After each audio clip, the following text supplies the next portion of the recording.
leave at 5 o'clock. So let's start on time now. It's about 4:04. So I'll call the meeting to order. And since we don't have any public expression, can I ask if everyone's had a chance to look at the minutes that Commissioner Johnson did for us from July? We did not have a meeting in August, so July was our last meeting. So Ken did those minutes, which were very thorough. Yep, it looks fine, so I'll move to approve. Okay. Is there a second?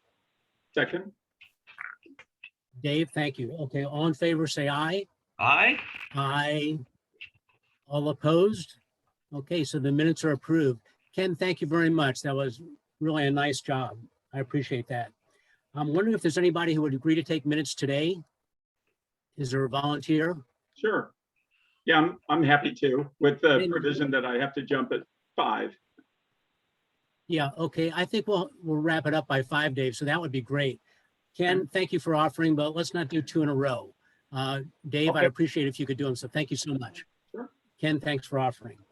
I do have an update from the Fire Foundation. The total treasury is still $64,317. We do have the Class A uniform program still ongoing. There were no new requests, so the funds haven't gone down. I think they went up. Someone donated a small amount of money in the past 8 weeks. So, but that's the total.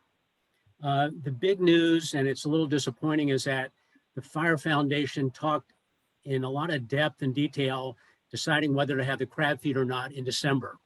And as you can imagine, trying to figure out where COVID's going and what's going to be safe 2 months from now and what it's going to be like in the crab season, it's very daunting, but we really decided that in good conscience, we couldn't go forward with the date of December for the crab feed at this point.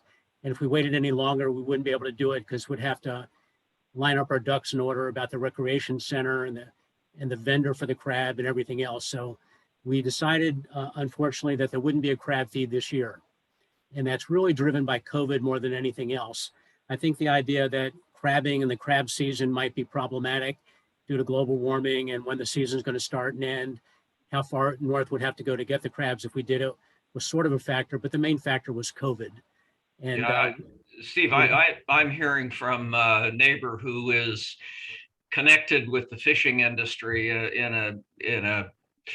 through a technology venture that the fisheries are not doing well. So while I agree that COVID, I mean, I definitely agree with the decision given the COVID uncertainty. I think there may be an issue looming with the fishery as well. So all things considering, I think that was a good decision. Okay. Anyone else on that? I know it's disappointing, but we just really felt we couldn't pull the trigger on that in a positive way and feel good about it. Too much uncertainty. We will try to do some sort of fundraising, letter outreach. We haven't decided how that's going to work exactly, but we want to do something. Although right now the treasury at $64,000 is in pretty good shape. The final thing I'll say about the Fire Foundation is when we had the new recruits at Station 52 a few weeks ago, both Stan Burford and I had some trouble hearing everything. I think it's presbyacusis, but Stan suggested we have some sort of portable amplifying system. And so I brought that to the Fire Foundation on Stan's behalf, and the Fire Foundation has agreed to purchase some sort of good quality portable sound amplification system for Station 52. And theoretically, we could move it to other stations if something's going on. So that'll be in the works, and we're researching on Amazon what the best amplification system would be. I suspect it's going to cost about $1,000, and the Fire Foundation is going to pay for that. So that's a lot cheaper than hearing aids for all of us old timers who are having the difficulties. Larry, that was my feeling. Okay. If you, me, and Stan had to get hearing aids, it would be much more expensive. So we think this is the most cost-effective approach. The only reason I could hear was because I was wearing my hearing aid. Well, that's the first thing you got to do, Larry, is you got to wear them. All right. Okay. Yeah. So that's all I have. Nothing on the historic subcommittee. We'll go to commission reports. Larry, do you have anything new for the Fire Commission today? No, I just want to say, the promotional ceremony and then the graduation of the Academy Class 23, that was it, and followed by Andy Rogerson's retirement, was quite a month of gathering. A lot of folks that I haven't seen for a long time, folks that I ran calls with years ago, including a captain that chewed me out for going into a fire once before the first two engine got there. It was just a pot on the stove, so I took care of it, and I got my tail chewed. But it was really great to see a lot of the old timers, and as a result, out of that, my partner in investigations and I have agreed that we're going to do a regular monthly get together and kind of keep in touch, which is a good thing. They're really happy to have that happen. The only other thing, and this is apropos of the times, although I don't get paged out on my phone directly from the comm center anymore, I do perk up when I hear sirens in my area, and I have the little app on my phone that feeds all sorts of incidents in Marin County, both traffic related, mostly fire related, fire and medical calls. Turned out one of them was a fire call at a house half a block away from me. House under construction. Matt, you probably know it. It's a house under construction, has been under construction for a couple of years on the corner of Canal and Capri. This is a house that got as far as being fully framed and then stopped construction. At middle of afternoon, a week and a half or so ago, a call came out for a fire at that building. Truck 54 responded. I responded. It's a half block away, just in case they needed any help. It turned out the fire was a homeless person camping behind the house, kind of out of view to anybody except somebody on the water, and the homeless person had decamped at the sound of the arriving engine company, leaving his or her cell phone and other belongings and a smoking campfire. That prompted me to alert the immediate neighbors. And the part of the reason for that is just to be aware of what's going on in the neighborhood, but also, as I'm sure Matt will concur, a fire started in a wood frame building at that stage of construction.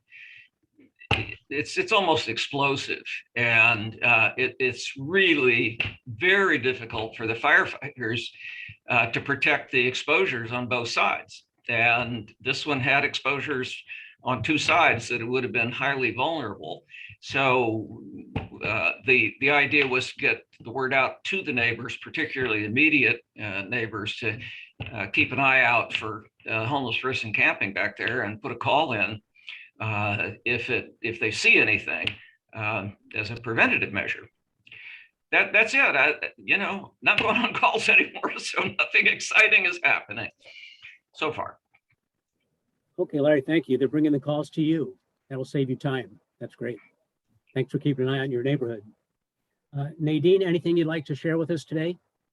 Yeah, hi everyone. I am happy to be back on the commission. So thank you for having me here, and I'm sorry I missed the last month's activities. It has been also a crazy month for me, and so I've been out of town a lot and haven't been able to attend, and I look forward to attending again. Although I didn't hear about Andy's retirement. I mean, I knew he retired, but I didn't know that there was an event.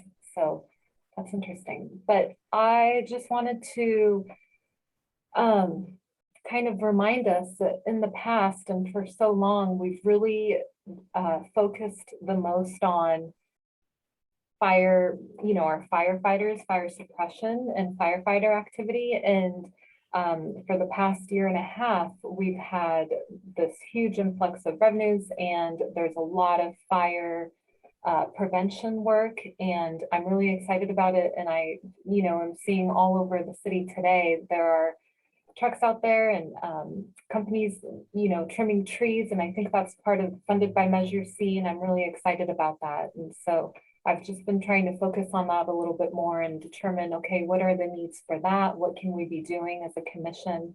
Because it is part of our overall responsibility or oversight. So just wanted to share that thought with the team and go from there.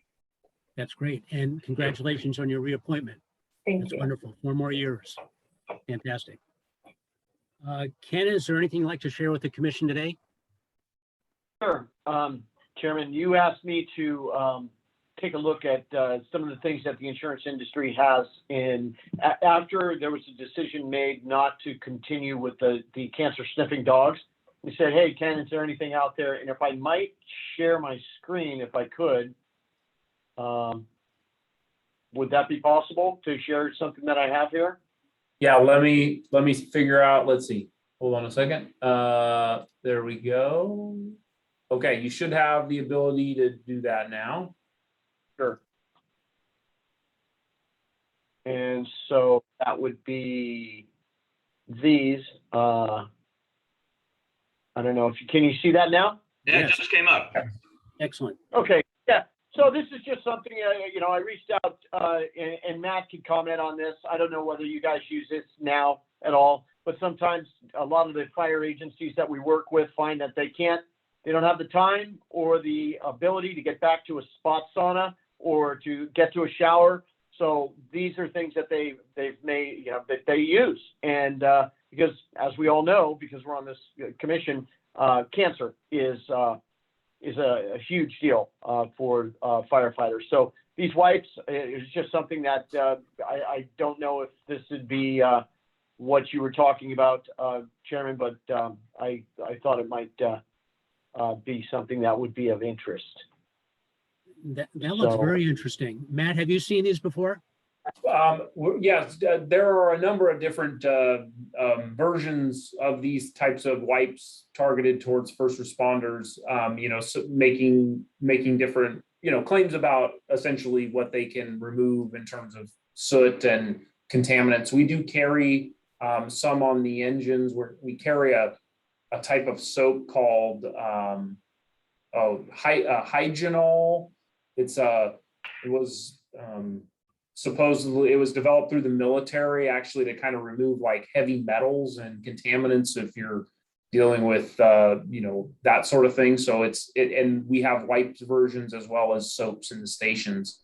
And so it is something that we do provide as that kind of a first kind of decontamination step before returning to the station to shower up. Yeah. Okay. Yeah.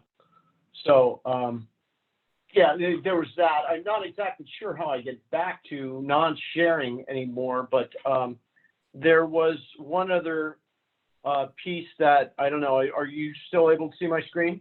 Yes. Yes. Yeah. This is just something else that I've been working with Chief White on. He gets a lot of questions now. As I mentioned, the moratorium for homeowners insurance is going to end in October. And you're seeing more and more insurance companies exiting the state. AIG just reached out or canceled a lot of policies in the San Rafael area. And so the chief called me. He said, "Hey, Ken," or reached out to me via email. Is there something I can help these people with? And so what I'm working on doing here is essentially building him a playbook that he can help people with. And some of the things that they, fire prevention resources, well, that's one thing you should include in it. Government resources, what to do in the event of a wildfire, but really this other section here, what to do when your policy's canceled, because he's struggling with that. People are calling him and asking him, what do I do? And so this type of thing right here is like, hey, well, the first thing that you need to do is you need to get a quote from the FAIR Plan, right? But the FAIR Plan is not going to give you theft. It's not going to give you liability. It's not going to give you loss of use. So you need to be able to come up with the wraparound, and that's where you come up with this next section, the Surplus Lines Association, and those guys they direct you as to what is admitted insurance and what is not admitted. So I'm working with the chief to kind of help him, because he's going to continue to get this. More and more insurance companies are going to leave the state and come back non-admitted, and it's a minefield for the person that doesn't do this every day. Difficult enough for insurance brokers, much less the average buyer of a homeowner's policy. Yeah. Ken, you were sharing with me the losses back in the hurricane area, back on the East Coast, Louisiana, New York, New Jersey, and such. The insurance industry is under a lot of pressure with their losses during these climate change related catastrophes, whether a giant hurricane or a giant fire or whatever else. It's pretty daunting. Yeah, it is. It's also very expensive. And I had personal experience with that a year ago, not on homeowners insurance, but on my commercial fire insurance for apartment buildings, because over the course of, I've been in the business for more than 40 years, but over the course of a little more than a year and a half, we had 2 fires, first time in more than 20 years. And the company that we were insured with for 20 years paid the claim and then did a non-renew. And it was a really serious scramble to get a replacement. And as Ken says, the California Fair, sort of the insurer of last resort, will get you the bare minimum, but for most of us, that's definitely not enough. And I was able to replace the policies with a series of policies that don't add up to as much coverage as I had before, for 3 times the cost. That hurts. Yeah. Yes. Yeah.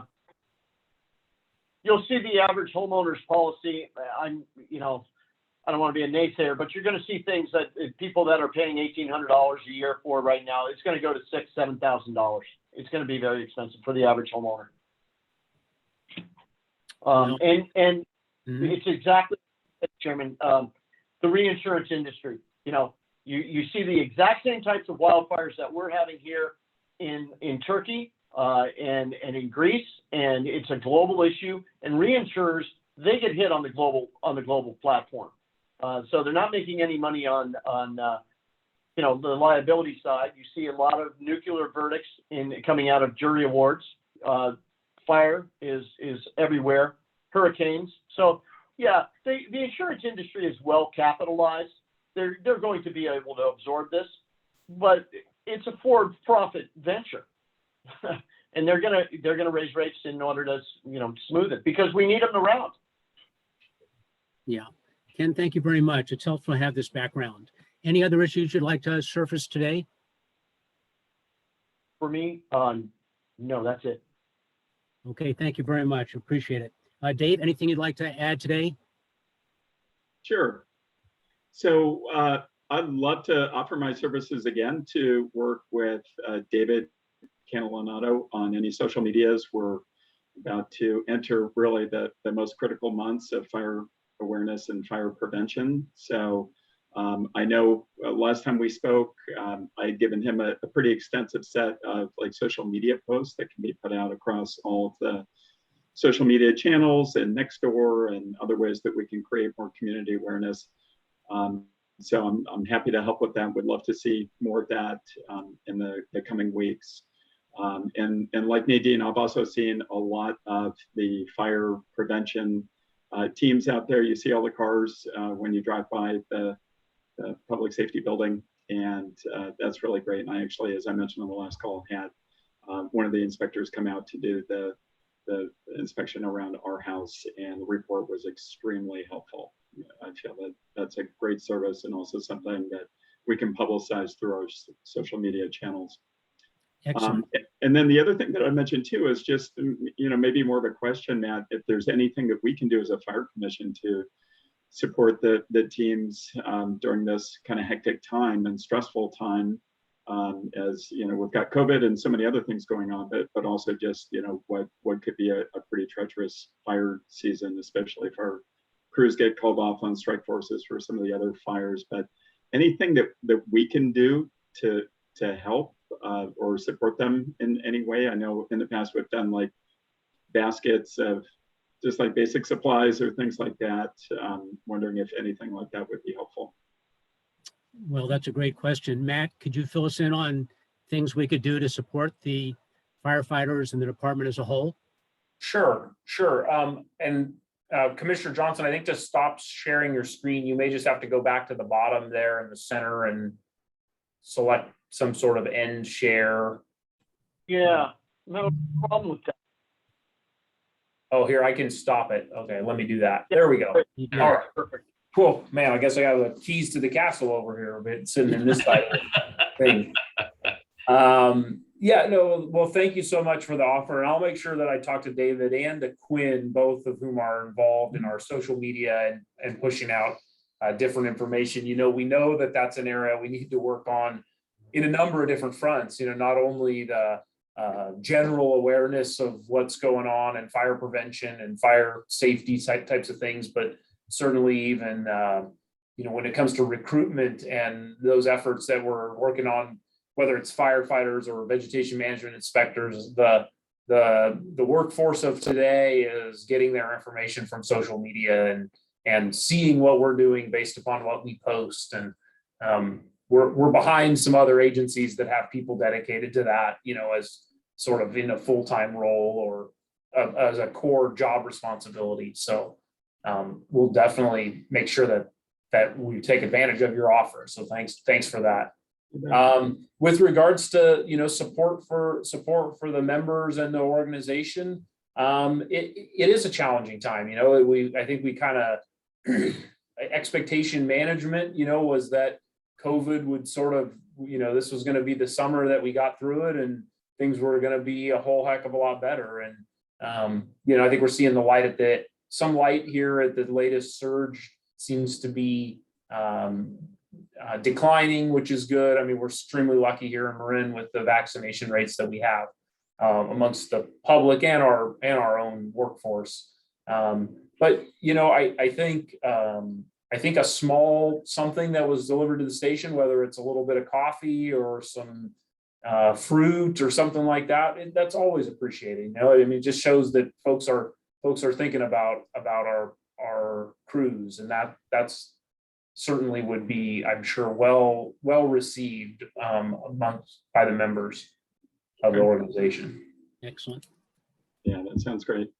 To add to that, I was also thinking about the comment made earlier about the Fire Foundation, and in light of it being Suicide Prevention Awareness Month and everything that's going on, that has been going on over the past year plus, perhaps one of the things that we can offer with those funds is additional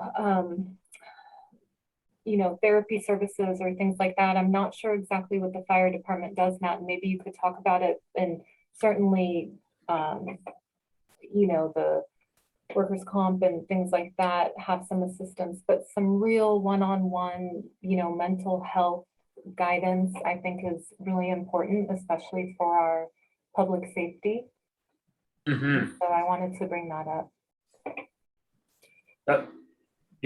That's a really great and very timely with the month of September. And so we have an employee assistance program that's offered to all city employees, but we've identified some shortcomings in that with regards to what we refer to as culturally competent practitioners. So folks who understand what makes police and firefighters tick and kind of why we're here and what we're doing. And it's not everybody who hangs a shingle out as a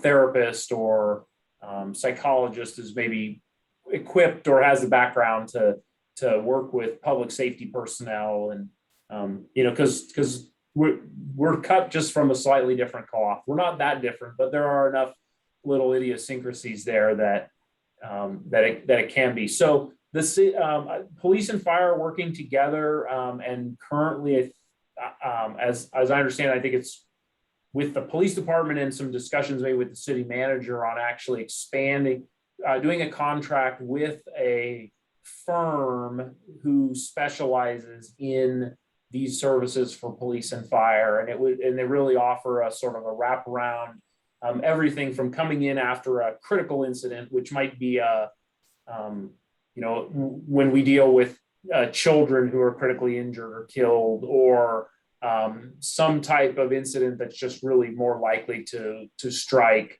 at the, cause that sort of critical incident stress injury.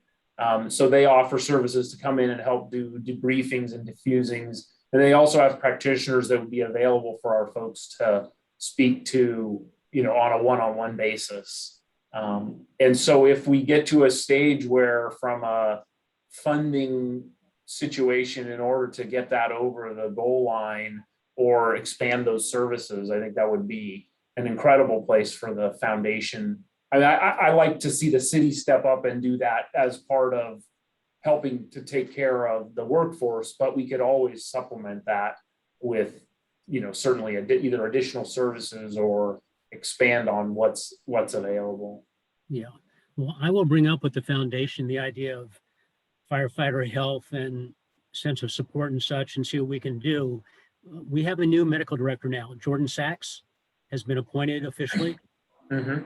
I wonder if we could invite him to one of our fire commission meetings just to talk about what he does and how he's approaching it, and so we could learn better about how he's approaching firefighter health and support. That would be useful. Could you talk to the chief about that and see if Sure. that would be in the cards at some point? Yeah, definitely. That would be great. In the old days when we used to meet in person, we could invite him to come to a meeting, but we could probably do it on Zoom and make it work if he had enough yeah. notice. Yeah, that'd be great. And Steve, just for the minutes, what is his position, Jordan Sachs? Medical director, Matt, EMS medical director. Okay. could you give us a thumbnail sketch of the job description? Sure. So his primary responsibilities are really around kind of medical oversight of our paramedic program. And so he is a emergency room physician working at Kaiser in Terra Linda. And then this is an additional duty that, through our incredible partnership with Kaiser, they make some time of his available essentially to us as pro bono, basically, to serve in that role. And so he helps with developing training and some of our quality assurance type, evaluations, and is that physician to oversee the paramedic program. Then the ancillary other duties as assigned is where we pull them in for COVID consults and these other types of things, like when we start talking about employee health and wellness, and you want to do, we've had interest in cancer screenings, and the dogs were one possibility. There's other things out there, and sometimes it's extremely helpful to have a physician able to weigh in on some of that and look at those things and say, okay, well, we get the spiel from a salesperson, so it's the best thing since sliced bread, but have someone else kind of weigh in and look at and know what other options might be out there. So those are the things that kind of fall under additional duties and responsibilities. Excellent. And I know he's a former flight surgeon with the Oregon Air National Guard. So once again, he understands the culture, firefighters, military, police. I mean, that whole, structural organization, which is consistent among those organizations. So that would be great. Okay, we're at the Chief's time. So Matt, if you want to share some of the Chief's report with us, I know we got a written copy, so that's Okay. helpful. Yeah, if yeah. there's something you'd like to add to it, that'd be great. Yeah, well, I won't go over, I won't reread to you everything that was in the written version. That just suffice to say, as was outlined, the MWPA, which is we kind of interchangeably use Measure C and MWPA, but Measure C is providing the money, and the MWPA is the mechanism that the JPA for the Marin Wildfire Prevention Authority. So we're continuing to work through a variety of different issues there. They're doing CEQA clearance for upcoming vegetation projects throughout the city and Marinwood. We've done almost 9,000. The crews have done almost 9,000 inspections throughout the city. So they're busy and working hard, and none too soon, as we see by the we had a fire on Santa Fe Hill in August, and then the first of this month we had the fire there in the Marinwood Lucas Valley area, which was burned 45 acres up the hill there behind homes. And so the vegetation management, it can't come fast enough, because we're all just sort of sitting on pins and needles here as we get now some lightning forecast for later in the week, and wind and dry weather. So some of the COVID kinds of updates, as the chief outlined, the current peak is seeming to be trending in the right direction, which is very good. Obviously, vaccinations are making a huge difference here in Marin. We are in the final stages of the implementation for a new county health order that requires proof of vaccination from all public employees, and then any fire department employees who are either not vaccinated or not fully vaccinated will be subject to routine testing for screening COVID. And that applies to fire, law enforcement, shelter workers. So kind of bringing us more in line with what the state issued towards healthcare providers and others working in those environments. As Commissioner Luckham had mentioned, we had a retirement breakfast, and Nadine will do better about getting our information out and getting everybody, but retirement breakfast for Captain Andy Rogerson.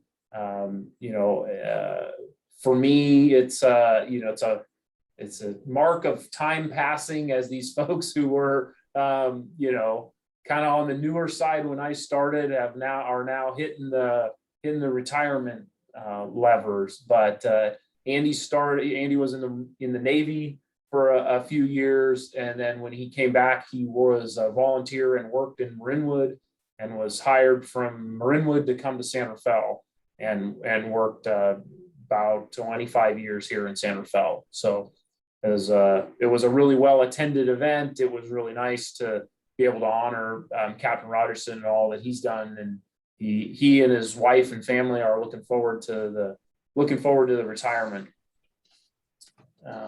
Let's see, incident wise. So we had the Santa Fe Hill fire on the night of the August 16th, kind of in an area that in my 20 years hasn't been the part. When you hear a Santa Fe Hill fire, it wasn't generally that side of the hill. This was the side sort of facing the freeway on what would be the eastern aspect of the hill. Crews got there pretty quickly, contained it quickly.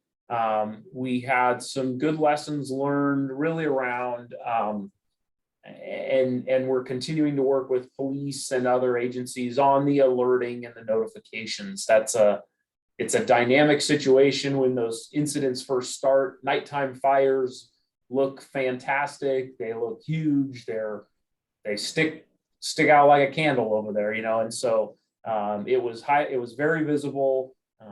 Obviously it caused a lot of concern, not unfounded concern, but there were some law enforcement folks in there from outside of our jurisdiction, even, who I think had spotted it initially and made their way up there. And so there was a little bit of confusion with whether there were evacuations put in place. And since we didn't put evacuations in place, we didn't necessarily message out that everybody could come back, because we hadn't noticed that there was an evacuation, but some people had been told early on to leave. So there are a few of those items that we're continuing to work. It's a real partnership always between fire and law when it comes to evacuations.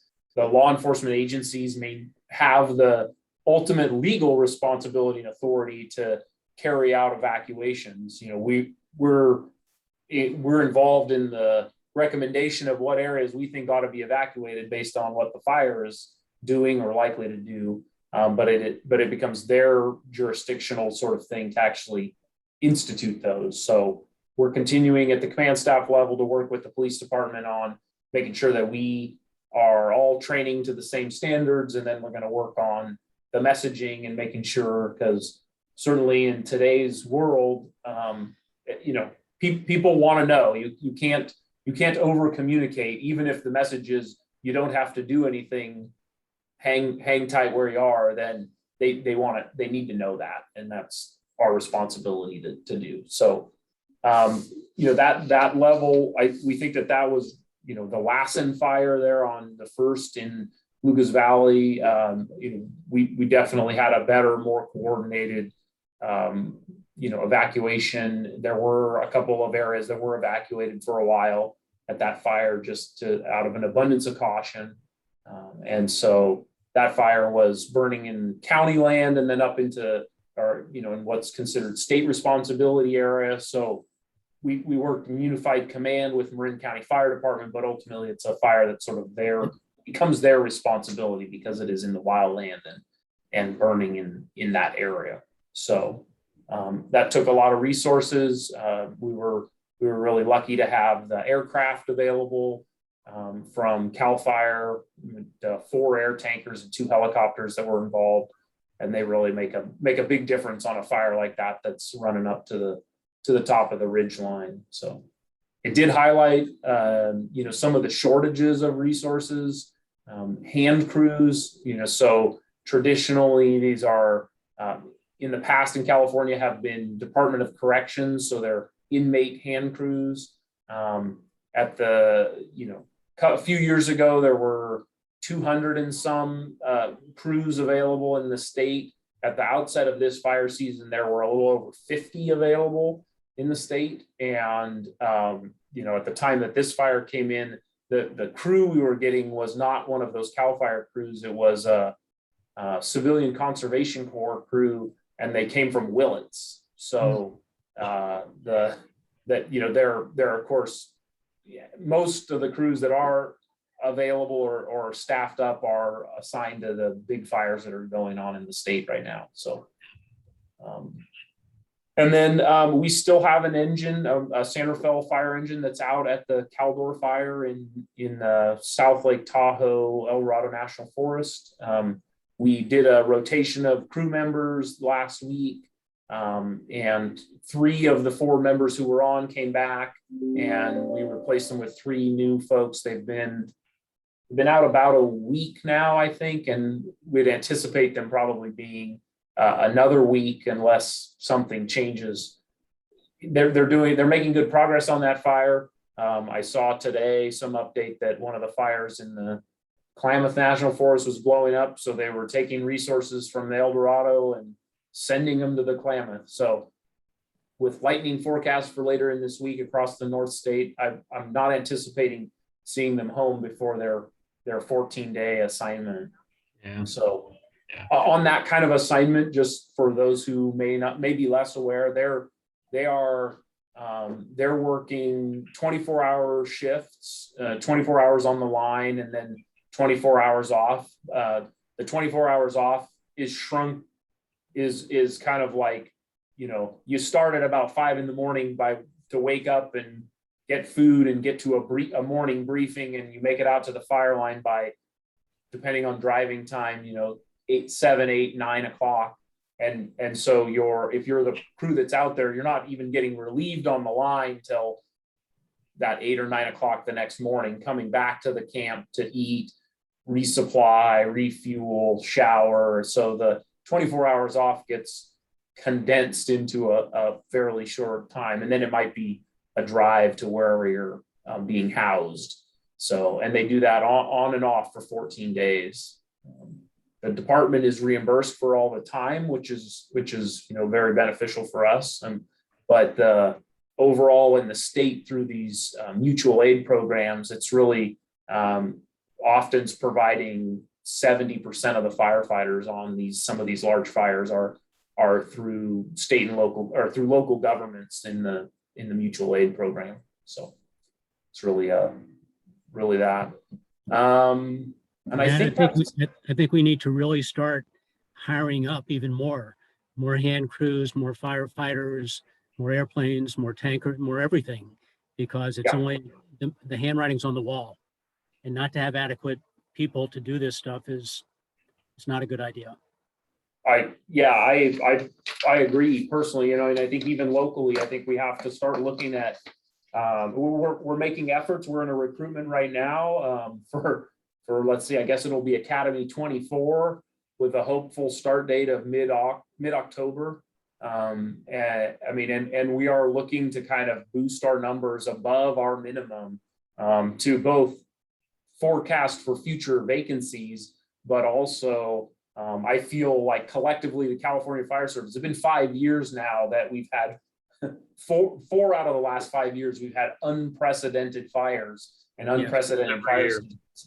And at some point we have to adjust the way we do business, and almost all municipal fire departments are similarly situated to San Rafael in that they don't carry extra staff, and so any other existing vacancies are already drawing down our staff. So our availability to boost in this time of fire season, which now lasts 4 or 5 or 6 months, is also diminished. So I think collectively everybody's got to kind of look at it and say, hey, we all need to have some ability to flex a little bit more going forward. So Thank you. yeah. Any questions about that? Anything that anybody wanted more information on? Well, I know that 9 of the 18 national forests are closed due to the fires. So that's pretty daunting throughout the state, especially in Northern California. No camping, it's just too dangerous. So Right. it's that time of year. Mm-hmm. Okay, Matt, thank you very much. That was very helpful. Anyone else before we end the day and give David a bathroom break before he has his 5 o'clock meeting? Anything from anyone? Boom, that's it. Okay, thank you, everyone. Look forward to seeing you next month, and keep in touch. Right. Thanks, everybody. Stay Take care, safe. everybody. Thank you, Dave. Bye-bye. Bye. Thanks a lot. Take care, Ken. Matt, thanks very Bye. much. You bet.